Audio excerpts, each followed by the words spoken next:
Round 2 of the wrestling card hobby hot takes starts now.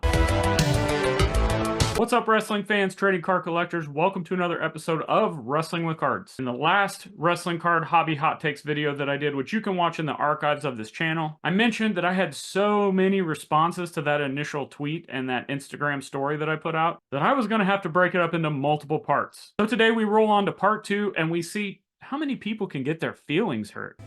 But I don't like it when things aren't going my way. Speaking of the last video, we've got our first comment on that video from Dom19945 on YouTube. I haven't bought a sticker auto yet. It'd only be one if I could get it at a discount. If on-card and sticker cost the same, I'm not buying the sticker. I'm honestly only buying a sticker auto at half the cost of on-card autos. I pretty much agree with everything that he said, and it just goes to show you that wrestling card collectors want those on-card autos. In the last video, I did give my thoughts on sticker autos, and I'll tie that back in with talking about the Karrion Kross autos that I have in my super collection. And we're talking specifically the Topps cards that featured sticker autos or the Panini ones. Pretty much all the Panini ones. If there's a Karrion Kross card out there and I need it for the super collection, I'm buying it. I don't care whether it's a sticker auto or an on-card auto. And as far as those sticker auto cross cards go, I'd pay the same price for that same exact card if I needed it, whether it has that sticker auto on it or if it was just a blank card. I need the cards to complete the rainbows. Now, would I prefer those to be on card? Absolutely. But when you're a super collector or a set collector, you've got to have what you got to have. And in another comment from that recent video from Crackerwax9139, hot take, autographs are ridiculous. Somebody scribbled their name, someone else cared about it, and another person said that they could identify who scribbled it. That's pretty good.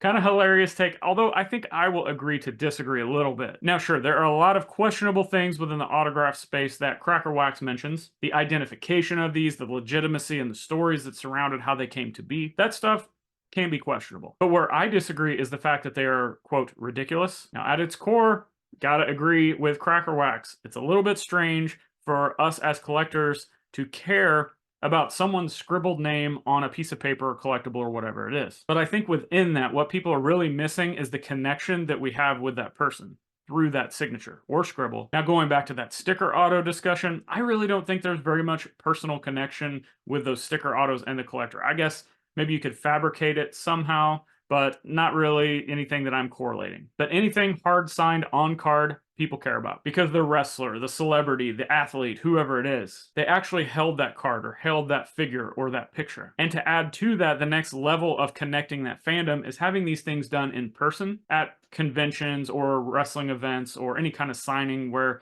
people are doing these sorts of things. You can even get it personalized, which I know a lot of people say not to from a value perspective, but we're just talking about the connection and why people care about autographs.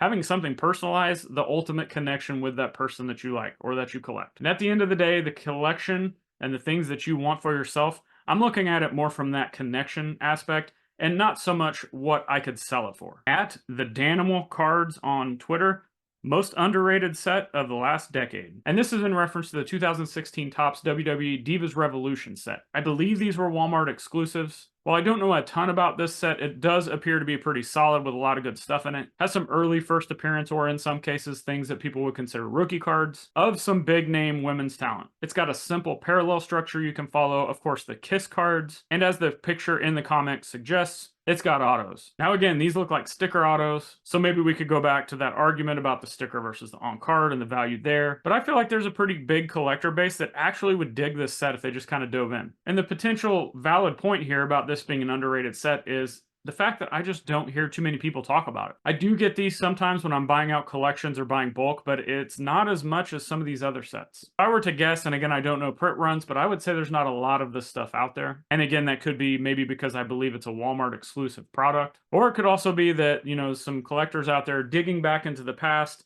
and some of the older top sets. And maybe they're kind of scooping this stuff up quietly and not talking a lot about it, and therefore we don't see a lot of it. And again, as a side note on that, I do wish people would go back and dig more into older product instead of just relying on whatever the latest and greatest set to come out is from Panini or Upper Deck or Leaf or whoever. Elite level collectibles on Instagram. The hobby was so much better before Panini took over.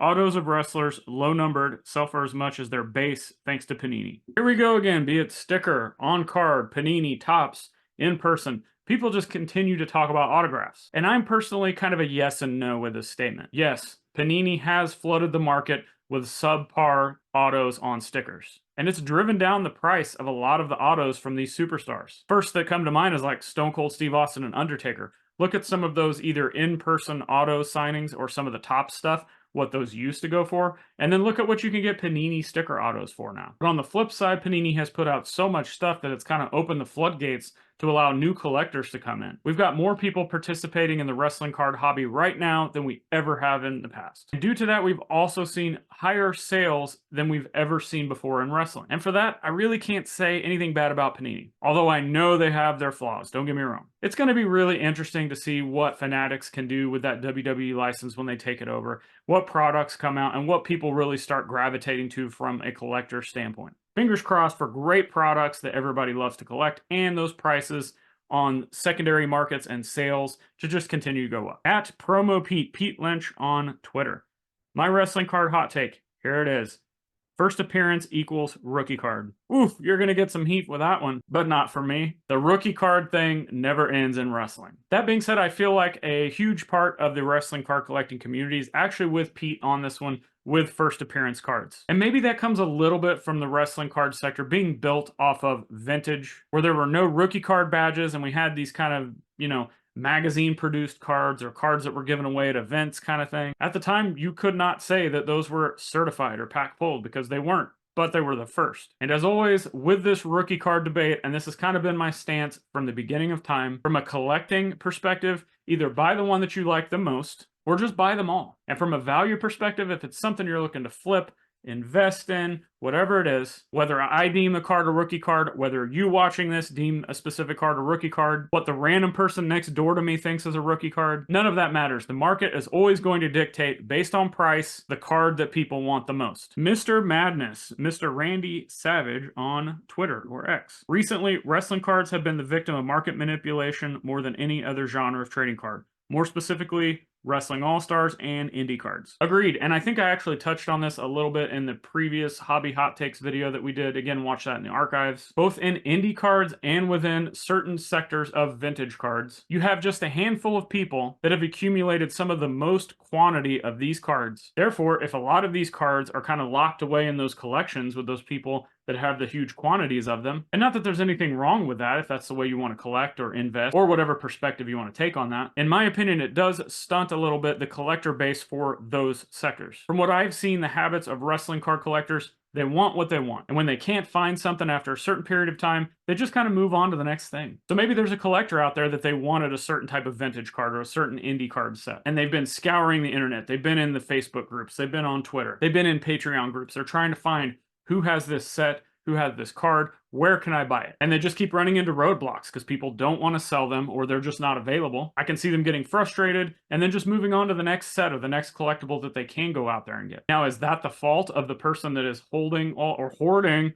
all the cards? No, not at all. That's their right to keep all those cards and possibly even a smart move from a financial standpoint. But in the long run, I do kind of wonder, and I could be wrong, but it's just something that pops into my mind, if that could potentially hinder the value down the road based on the interest level of certain types of cards. As I stated, if something is out of sight, out of mind, people quit caring about it. And again, it's just my personal take from activity that I have seen within the wrestling card community. Ultimately, time will tell. Are you enjoying this video so far? Are you getting angry about it? Are you having a good time and laughing at some of this nonsense? Well, if the answer is yes to any of those questions, hit that subscribe button, give me a like, and let me know in the comments. What is one of your wrestling card hobby hot takes? Maybe your comment will be featured on another video. Now back to the offensive hot takes. At ChrisMortal73 on Twitter. Collect who and what you love. That's it. Plain and simple. And I know that's maybe kind of an old cliche saying for a lot of people, oh, collect what you want, collect what you like. But it just is what it is. It's the truth. This is a head-to-head auction that Las Vegas Wrestling Slabs posted on Twitter. Vintage Pop 1 versus Modern 1 of 1 on the Golden Auctions.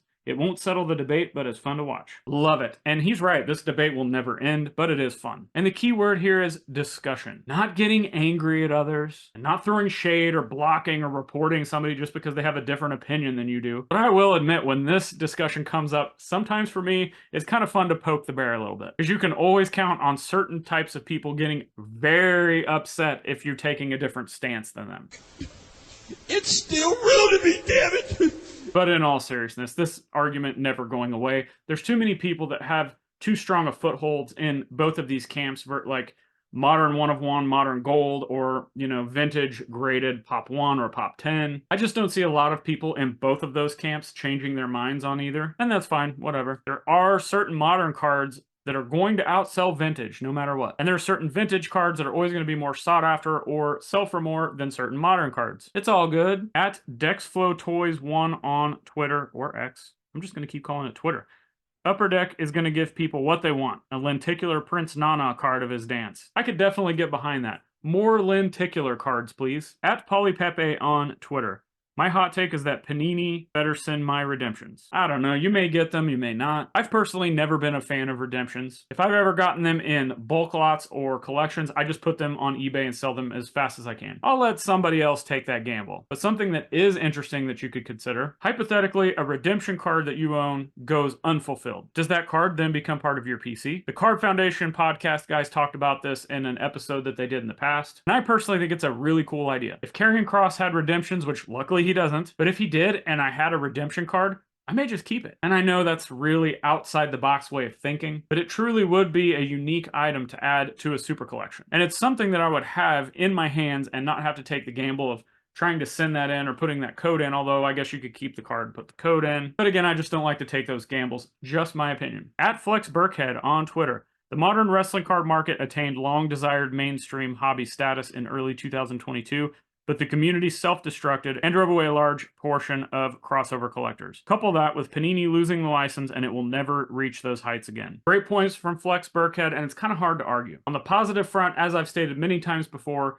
we've got more collectors in the wrestling card hobby than we ever have before. Sure, the value and the overall buzz may be down a little bit compared to what it was a year or two ago, but I'm still here and other wrestling card content creators still here, and we've got new ones popping up. Breakers are still breaking wrestling products, and people are still buying base wrestling cards, and I would know that because I sell so many in my eBay store. Quick plug for that link in the show notes. With that being said, I do agree. Much of the community division drove a lot of people away, maybe not so much from a collecting perspective, but from overall community involvement. I can say due to that, I personally stay off social media a whole lot more than I used to. And I've heard and talked to other collectors through DMs that still have accounts active on social media that basically are in the same stance I am. Just collecting their stuff, doing their thing, enjoying curating, and not having a lot of interaction. And that's not great, and it sucks, but, you know, that's just kind of what happens once, you know, you got a bunch of hobby drama going on. People just kind of disconnect and do their own thing. It's unfortunate. And I'm still on social media. If you've got a question or you want to sell a collection or whatever it is, you can still reach out to me on pretty much any platform.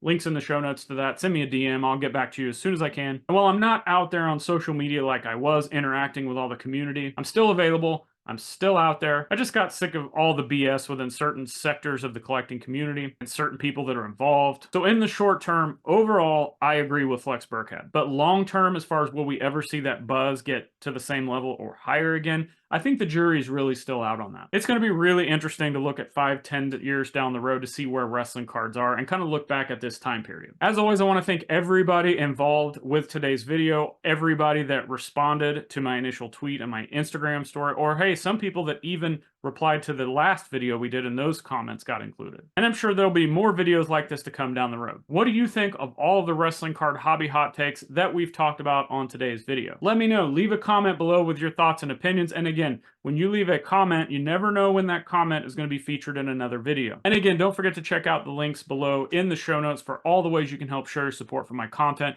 My eBay store, as I mentioned, Patreon's down there, links to all of my social platforms, podcasts, and more. If you enjoyed today's video, if it brought you some value, hit that subscribe button, give me a like, and spread the word. Tell a friend, tell a fellow collector, somebody in the hobby about not only wrestling cards first and foremost, but then about this channel and any other wrestling card content creators out there. Until next time, keep collecting, keep having fun, doing your thing, and click the videos on the screen for more great wrestling card content in the archives of this channel. We'll see you there.